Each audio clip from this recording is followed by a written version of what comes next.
tunapeleka vijana ambao sasa wanakwenda kupata ujuzi mwingine katika masomo yao haya mnayosoma kwenye level hiyo hiyo, lakini ujuzi katika nchi nyingine. Kule mtapata nafasi nzuri sana ya kuweza kufundishwa kwa vitendo. Mtapata nafasi nzuri sana ya kuwa exposed, kuangalia ni mambo gani ambayo yanapaswa kwenye teknolojia mpya zinazohusiana na fani ya umeme.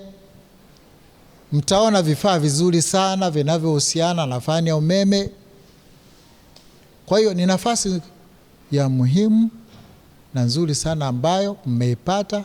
Tunachowaomba sasa, mwende mkatumie vizuri fursa hii. Mwende mkatilie mkazo sana masomo na kuangalia vile vitu ambavyo mmeambiwa kuhusiana na utaratibu wa kuenenda na maisha ya chuoni ukiwa kule China. Mnapokuwa mnasoma, ninyi mmechaguliwa kutokana na ufaulu mzuri mlio nao. Kumbukeni kumaintain kiwango hicho cha kufanya kazi vizuri katika taaluma na kuzidi. Chuo cha Chongqing wajue kwamba kweli tumepata vijana safi. Mpeperushe vizuri bendera.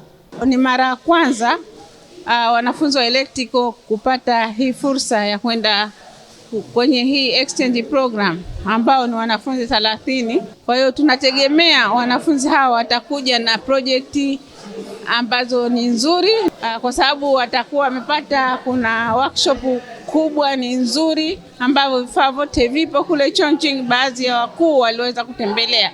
Kwa hiyo tunatarajia watakuja na project nzuri na watakuja kutengeneza vifaa ambavyo vitatumika baada ya kuagizia nje vitu, tunaweza tukanunua hapa na wanafunzi wetu wa DIT ndio watakaotengeneza. Jina langu naitwa Barnaba Zakaria Madirisha, ni mwanafunzi kutoka Taasisi ya Teknolojia Dar es Salaam, Ordinary Diploma.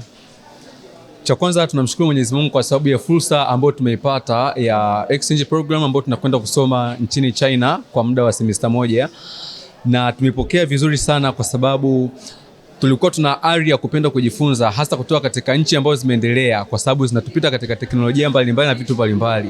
Kwa hiyo miongoni mwa mambo ambayo tunakwenda kujifunza, wenzetu nchini China wanakuwa na systems ambazo ni bora zaidi kuliko zetu. Wanakuwa na vifaa ambavyo ni vizuri, mazingira mazuri ya kujifunzia kwa ajili ya practical na theory vyote. Pia ni wito wangu kwa serikali kuendelea kufungua fursa kama hizi, kwa kuhakikisha kwamba wanafunzi kutoka Tanzania wanakwenda nchi nyingine ambazo zimeendelea kwa ajili ya kuendelea kujifunza maarifa mbalimbali kwenye sekta ya nishati, kwenye sekta ya viwanda, kwenye sekta ya mambo ya afya na sekta mbalimbali. Ninachotarajia katika fursa hii ni kuongeza ujuzi, kwa sababu kizingatia wenzetu teknolojia yao ipo juu zaidi yetu. Kwa kuna vitu kadha wa kadha tutagaini kutokana na hii program. Nimefurahia hii fursa ile tuliyopata sisi kama wanafunzi kwenda kujifunza katika nchi ile tuzidi kiteknolojia.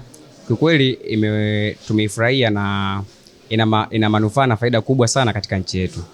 Hivyo mimi kama wanafunzi wa DIT ningependa kutoa wito kwa serikali yangu ya Jamhuri ya Muungano wa Tanzania kuwa izidi kutoa fursa mbalimbali kama hizi, kusaidia vijana wengi wanaojiunga na vyuo kuenenda kujifunza katika nchi mbalimbali kwa lengo la kuifanya nchi yetu iweze kukua kiteknolojia.